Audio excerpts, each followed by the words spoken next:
오늘 우리에게 주시는 하나님의 말씀은 고린도전서 16장 13절에서 24절 말씀입니다. 깨어 있으십시오. 믿음에 굳게 서 있으십시오. 용감하십시오. 힘을 내십시오. 모든 일을 사랑으로 하십시오. 형제자매 여러분, 나는 여러분에게 권합니다. 여러분이 아는 바와 같이 스데바나의 가정은 아가야에서 맺은 첫 열매요. 성도들을 섬기는 일에 몸을 바친 가정입니다. 그러므로 여러분도 이런 사람들에게 순종하십시오. 그리고 또 그들과 더불어 일하며 함께 수고하는 각 사람에게 순종하십시오. 나는 스데바나와 부드나도와 아가이고가 온 것을 기뻐합니다. 그것은 여러분을 만나지 못해서 생긴 아쉬움을 이 사람들이 채워주었기 때문입니다. 이 사람들은 나의 마음과 여러분의 마음에 생기를 불어넣어 주었습니다. 여러분은 이런 사람들을 알아주어야 합니다. 아시아에 있는 교회들이 여러분에게 문안합니다.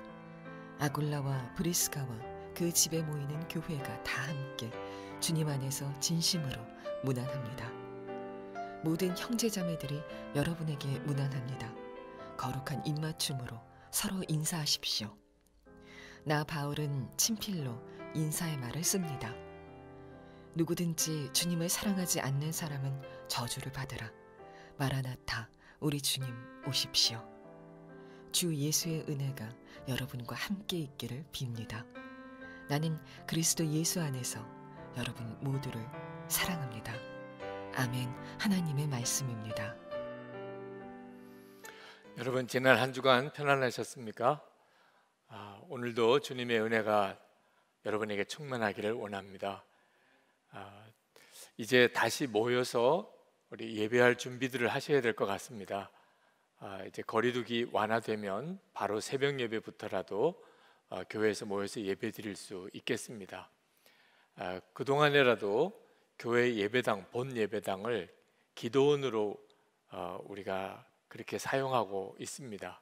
교회 여러분들이 매일 또는 한 주간에 한 번이라도 교회에 오셔서 1시간 기도 같이 하시길 바랍니다. 오늘은 특별히 주식회사 손목을 위해서 헌금하는 특별한 헌금이 있습니다. 벌써 10여 년 전에 무역회사를 하나 세웠습니다. 교회에서 비즈니스 선교사님들을 지원하기 위한 회사입니다. 이 회사는 돈을 벌려고 세운 회사가 아니기 때문에 교우들의 기도와 헌금으로 유지가 되어 왔습니다. 이번에 특별히 온 교우들이 한번 주식회사 손목을 위해서 헌금하려고 합니다. 세계 선교의 새로운 장인 비즈니스 선교를 위해서 여러분들이 꼭 귀하게 함께 동참해 주시기를 바랍니다. 오늘부터 이제 올해도 형제교회 파송선교사 모집을 합니다. 분리개척교회 임마누엘 교회로 가실 교우들도 함께 모집을 합니다.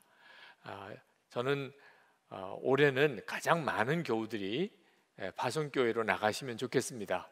온라인으로 파송을 받으실 수도 있기 때문에 아마 많은 분들이 마음만 있으시면 거리나 여건의 한계를 뛰어넘어서 파송을 나가실 수 있을 것 같습니다. 기도하시고 또 속회별로도 같이 동참해 주시기를 부탁을 드립니다. 자, 오늘은 고린도전서 마지막 설교입니다. 항상 마지막은 마지막에 영성이 있습니다. 그러니까 마지막에 하는 말이 참 귀한 말이죠. 여러분도 여러분의 인생의 마지막 순간에 무슨 말을 남기시겠습니까? 그 마지막 순간의 말씀처럼 진실한 말씀이 없지요. 사도 바울은 고린도 교회 교인들에게 고린도서를 쓰면서 마지막으로 꼭 하고 싶은 말씀을 하고 계십니다. 그 첫 번째가 믿음에 굳게 서라는 것입니다. 13절 말씀에 깨어 있으십시오. 믿음에 굳게 서 있으십시오. 용감하십시오. 힘을 내십시오. 이것이 특별히 우리 마음에 와 닿아야 합니다. 믿음이 좋다는 말이 무슨 의미인지를 정확하게 말해주고 있기 때문에 그렇습니다. 저는 오랫동안 그저 착한 것이 믿음 좋은 것이라는 착각을 하고 있었습니다. 그러나 착한 것과 믿음이 좋은 것은 전혀 다른 것입니다. 교회 안에 착한 사람 많습니다. 아마 예배드리는 여러분도 착한 사람일 것입니다. 그 자체가 나쁜 것은 아니지만 착하다고 믿음이 좋은 것도 아니라는 사실을 꼭 알아야 합니다. 믿음이 좋다는 말은 그 사람이 강하다는 뜻입니다. 두려움이 없다는 말입니다. 골리앗과 이스라엘이 싸울 때 사울 왕과 그 군사들은 하나님을 믿는다고는 했지만 골리앗이 무서워서 숨었습니다. 그 말은 진짜 하나님을 믿는 믿음이 없었다는 거죠. 하나님을 정말 믿었던 다윗은 담대하게 골리앗 앞에 나아갈 수 있었습니다. 믿는다는 것은 염려가 없다는 뜻이기도 합니다. 베드로 전서 5장 7절에 염려를 주께 맡겨버리라 했는데 여러분의 염려가 주님께 맡겨집니까? 사도 바울이 고린도 교인들에게 그 어려운 상황에서 믿음이 강하여야 한다, 그 말씀을 정말 간곡하게 마지막으로 당부하고 있는 겁니다. 지구촌 교회 원로 목사님이신 이동원 목사님, 둘째 아들이 미국의 변호사였습니다. 지난 금요일 하나님의 부름을 받았습니다.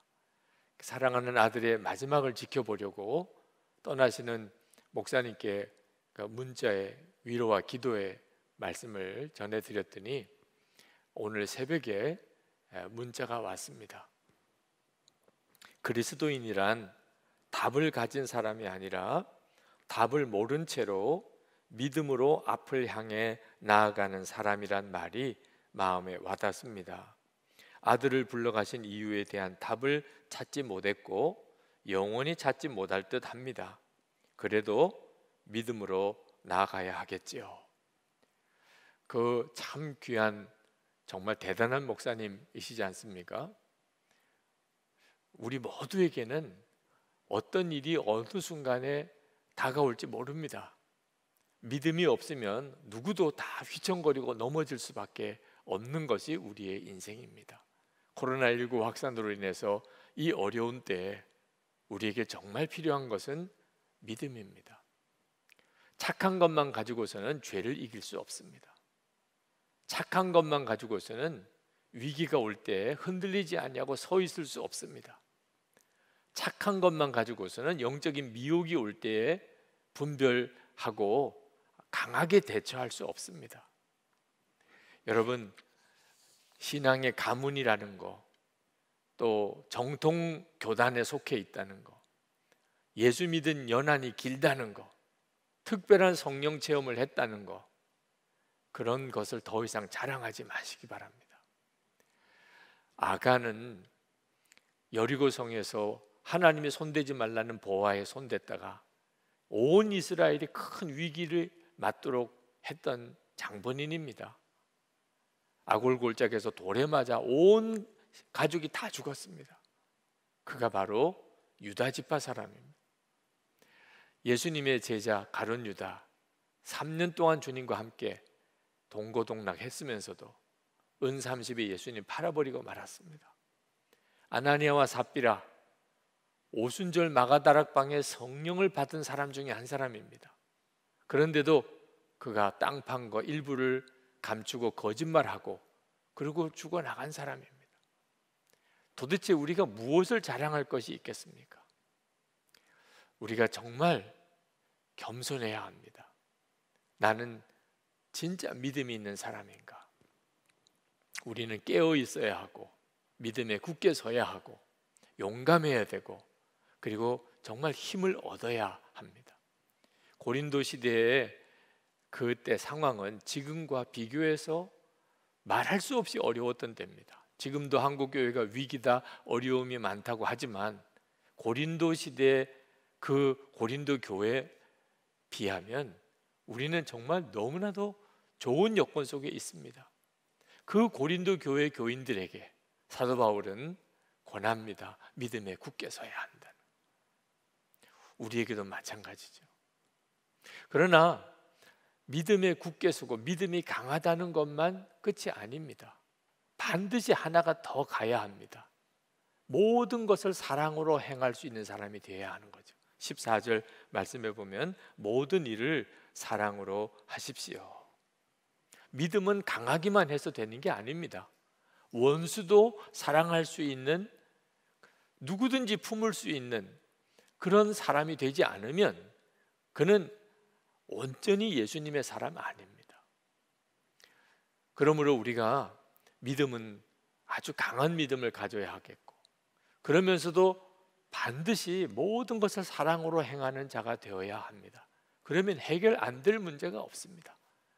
고린도 교회에 주신 이 믿음을 굳게 하고, 그리고 모든 일을 사랑으로 하라는 이 말씀은 지금 코로나19로 인해서 어려움을 겪는 우리 한국 교회에게 주시는 하나님의 유일한 답입니다. 우리가 믿음을 굳게 하고 오직 사랑으로만 하면 해결 안 될 문제가 없습니다.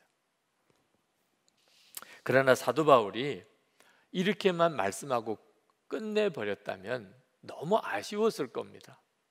왜냐하면 정말 놀라운 복음이고 성경의 진리라면 반드시 증인이 있게 마련이기 때문에 그렇습니다. 정말 이 복음으로 살아낸 사람이 있는가? 믿음이 굳고 그리고 모든 걸 사랑으로 하는 바로 그 사람이 고린도 교회에 있는가 하는 것입니다. 제가 나가서 나는 죽고 예수로 사는 복음, 예수님과 친밀히 동행하는 삶에 대해서 증거할 때 이따금 저에게 물어오는 분들이 계십니다.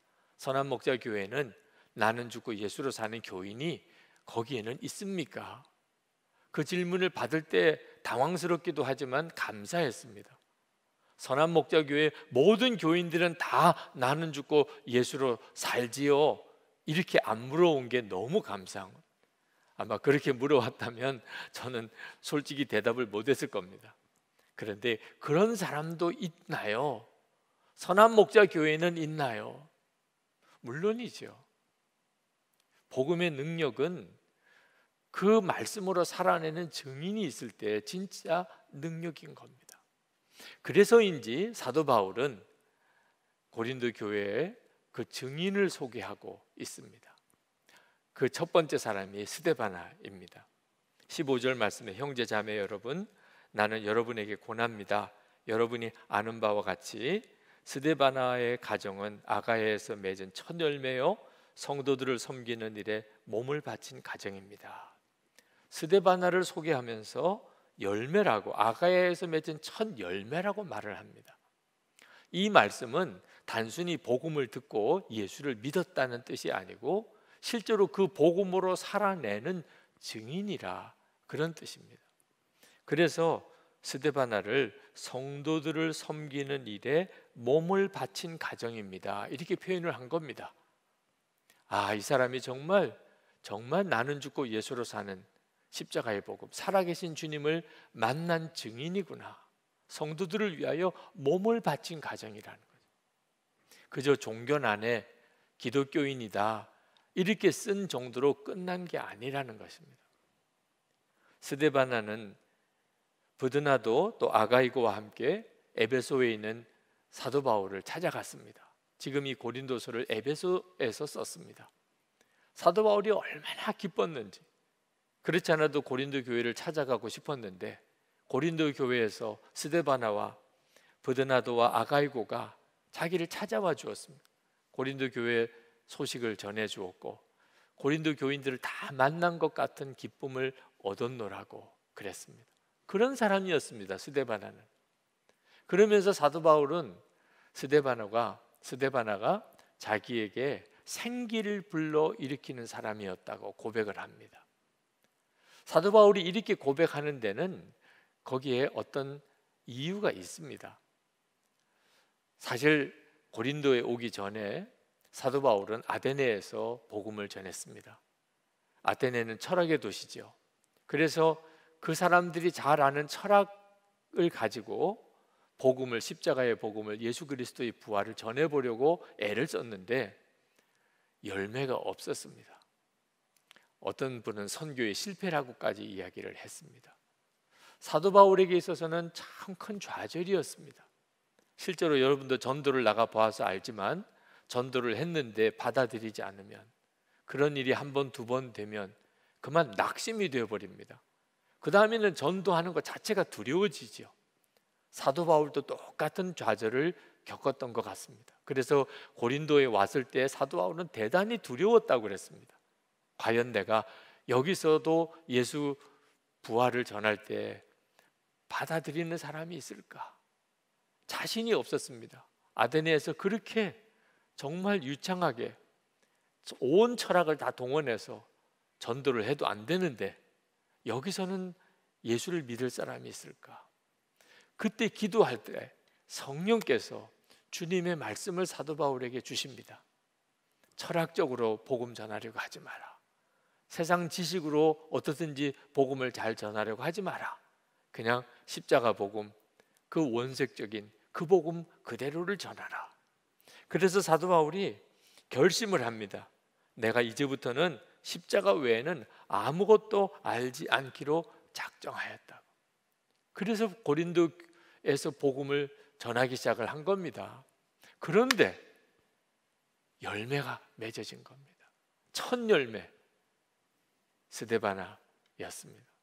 그저 예수를 믿은 정도가 아니고 그 성도들을 위해서 자기 몸을 다 내어놓을 정도로 완전히 변화된 사람, 정말 예수님의 사람이 된 거죠.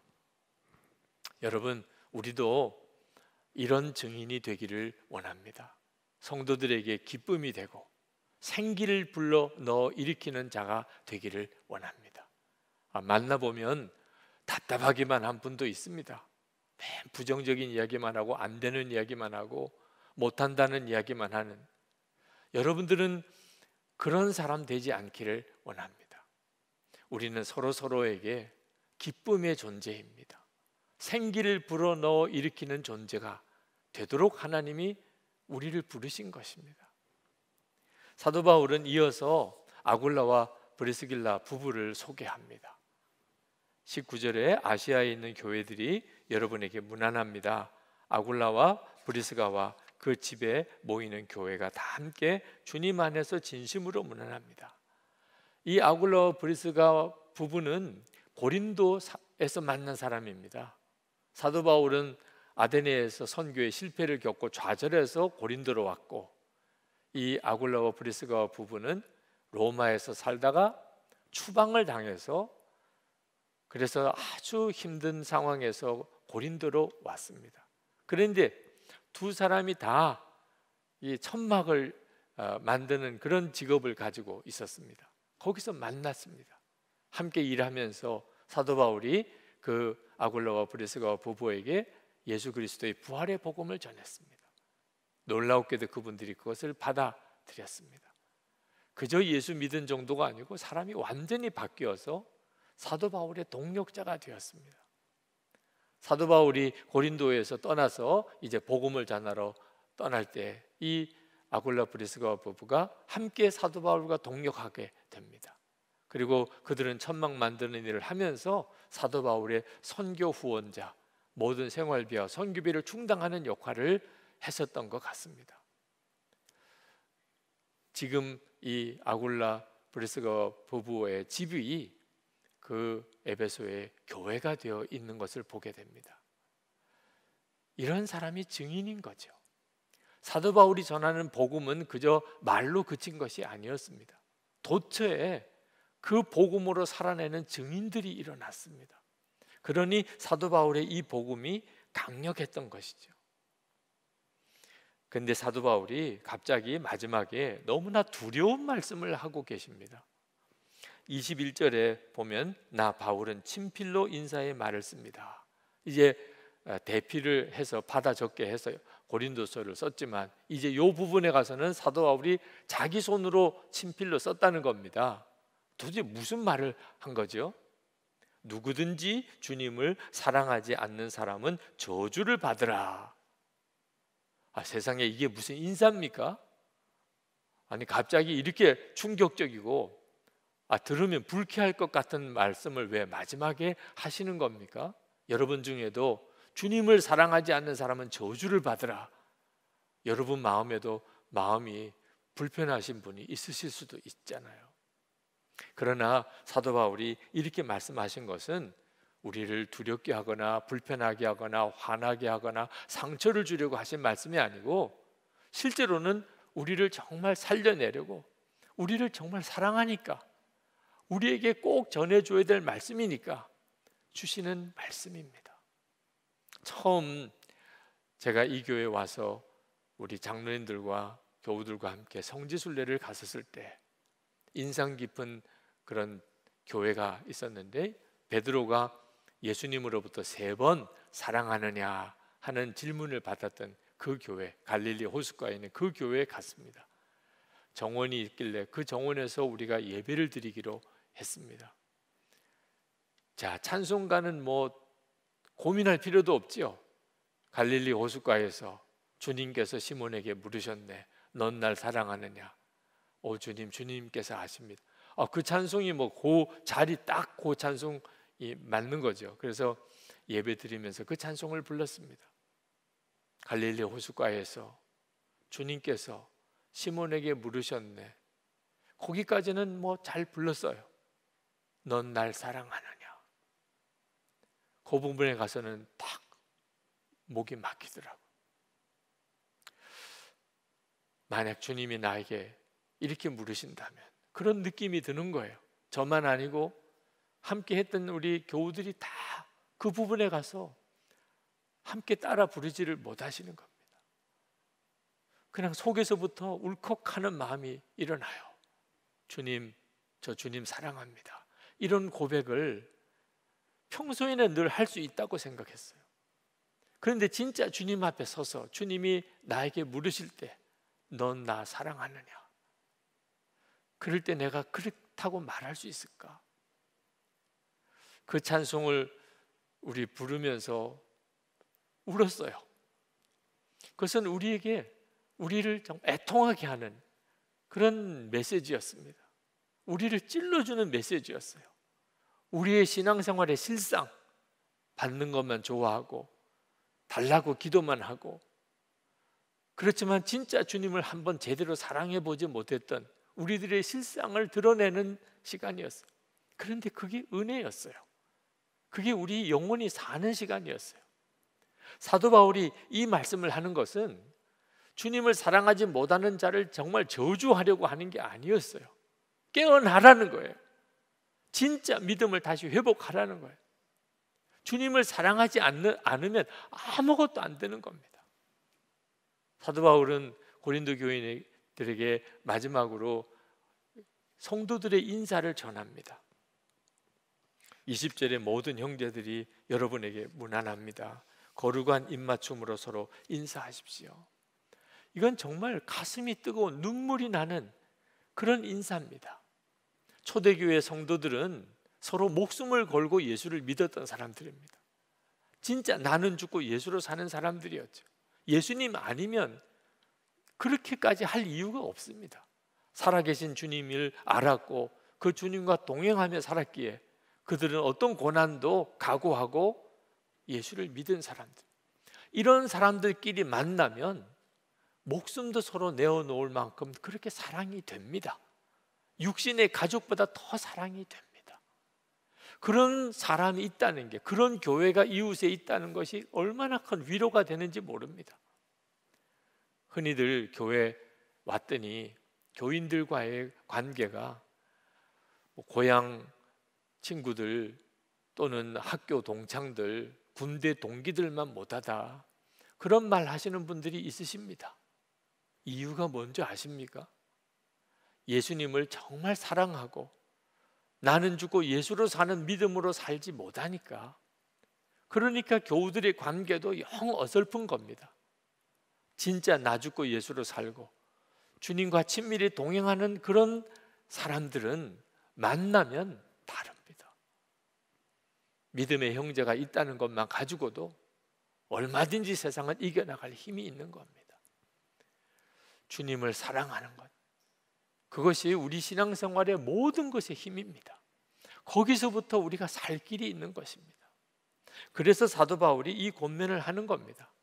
그러면서 사도 바울은 이어서 이렇게 말씀합니다. 마라나타, 우리 주님 오십시오. 사도 바울은 이 말씀을 하려고 앞에 있는 그 부분을 말씀한 겁니다. 마라나타, 주님 오십시오. 주님 재림에 오실 때 주님을 맞이할 수 있는 사람은 주님을 사랑하는 사람밖에 없습니다.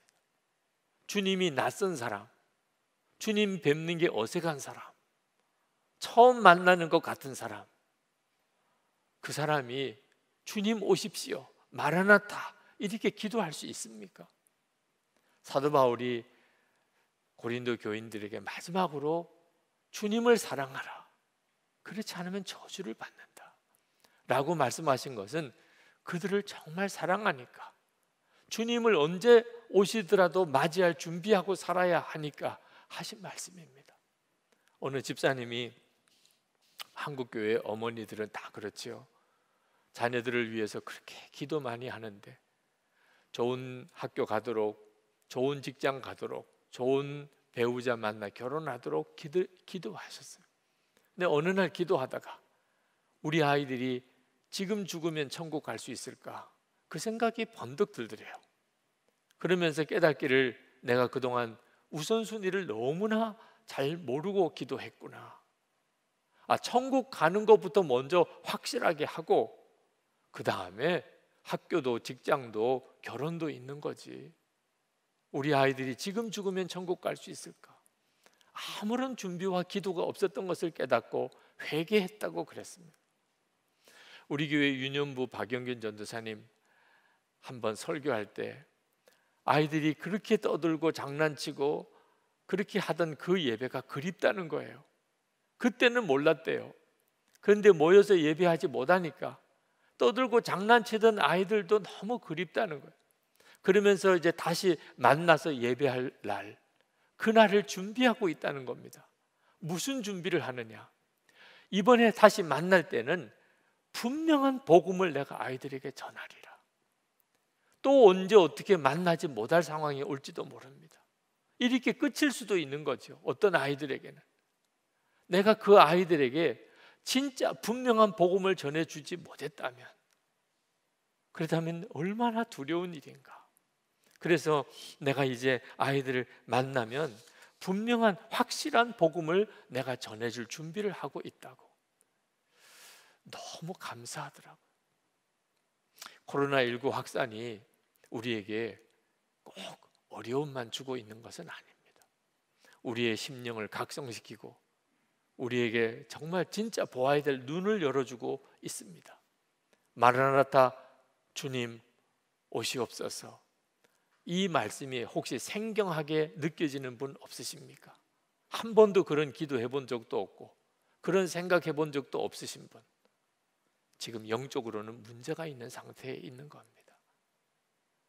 그저 수시로 마라나타, 주님 어서 오세요, 저 준비되어 있습니다, 주님을 뜨겁게 사랑하는 사람만 그럴 수 있는 거죠. 2017년에 성지순례를 교우들과 한번 갔었을 때, 그때 갈릴리 호수에서 그 선상 성찬식을 했습니다.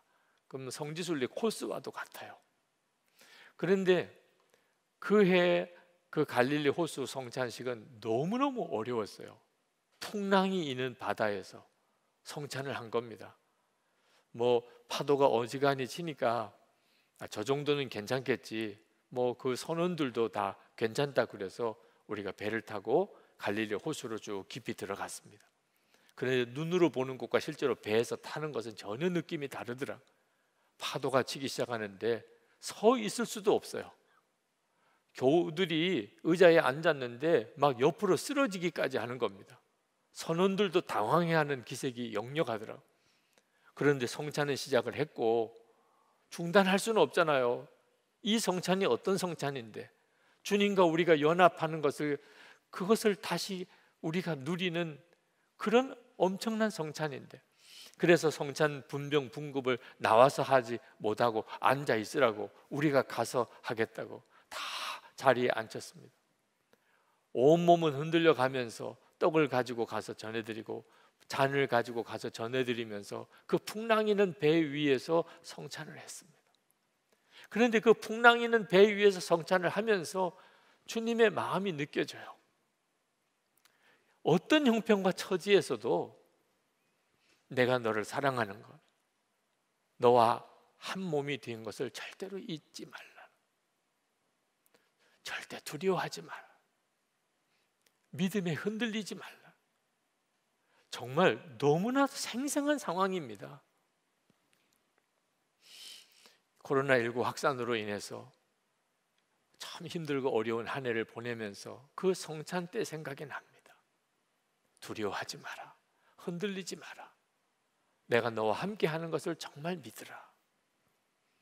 2020년 쉽지 않은 해가 되겠지만 또 한편으로는 큰 간증의 해가 됩니다.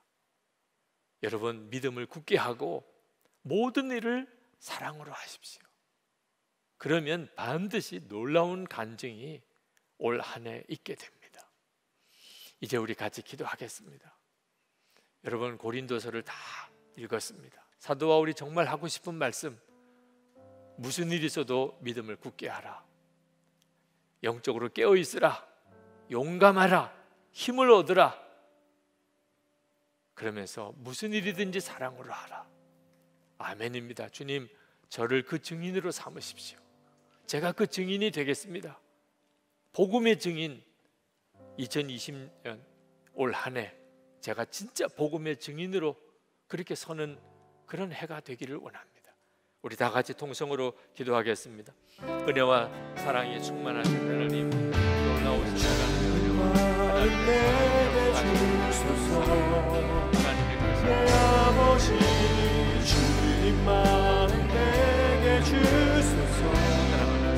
나를 향하신 주님의 뜻이 이루어지도록 주님만 내게 주소서. 주님만 내게 주소서. 내 아버지 주님만 내게 주소서. 나를 향하신 주님의 뜻이 이루어지도록 주님만 내게 주소서. 아버지 하나님, 오늘도 변함없는 하나님의 은혜에 감사합니다. 우리의 삶의 환경은 너무나 변화가 많고 우리에게 수시로 별의별 어려운 일들이 닥쳐오지만 하나님은 변함이 없으시고 주신 은혜도 변함이 없으심을 믿습니다. 오늘도 예배하는 모든 성도들을 주님의 은혜와 말씀과 성령의 역사로 충만케 하소서. 지금 예배드리는 바로 그곳에 주님 함께 계심을 믿습니다. 눈을 열어 주를 보게 하소서.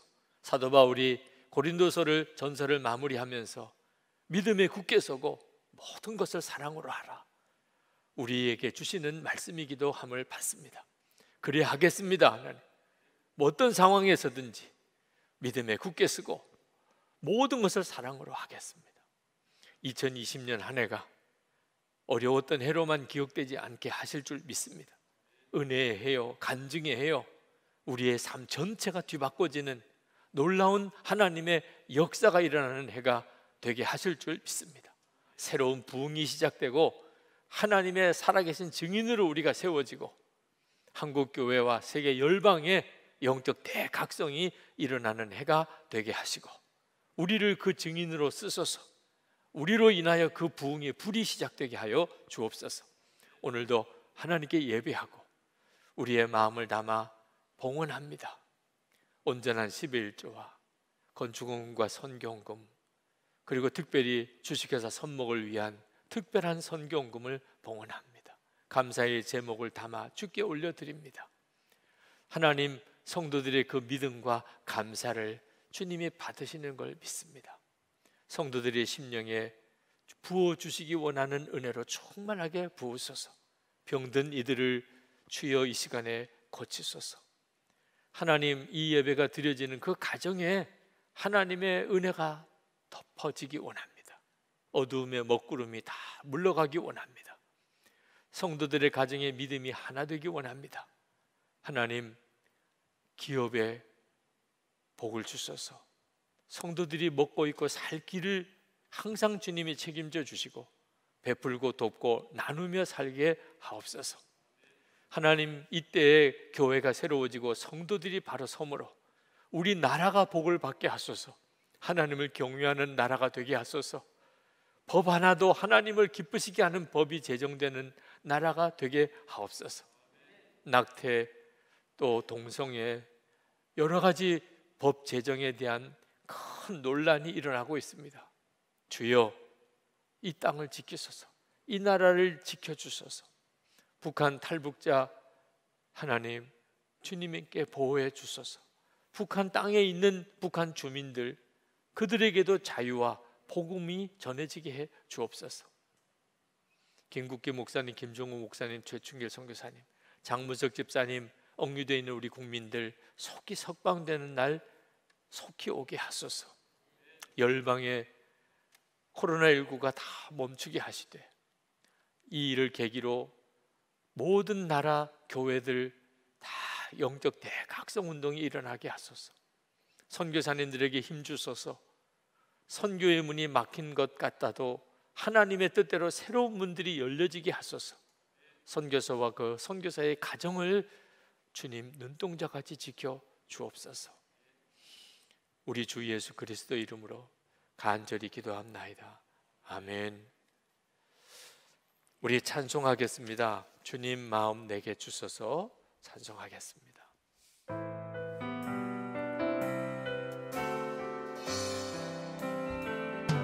보소서 주님, 나의 마음을 선한 것 하나 없습니다. 그러나 내 모든 것 주께 드립니다. 사랑으로 안으시고 날 새롭게 하소서. 주님 마음 내게 주소서. 내 아버지 주님 마음 내게 주소서. 나를 향하신 주님의 뜻이 이루어지도록 주님 마음 내게 주소서. 주님 마음 내게 주소서. 주님 마음 내게 주소서. 내 아버지 주님 마음 내게 주소서. 나를 향하신 주님의 뜻이 이루어지도록 주님 마음 내게 주소서. 주여, 예배하는 사랑하는 성도들을 한 사람 한 사람 주님이 아십니다. 주님, 그 머리에 친히 손 얹으소서. 지금 이 예배가 드려지고 있는 생방송이 진행되는 그 모든 처소 가정에 주의 은혜로 충만하게 채우소서. 주 예수님의 은혜와 아버지 하나님의 사랑하심과 성령의 교통하심이 항상 충만하시기를 축원하옵나이다. 아멘.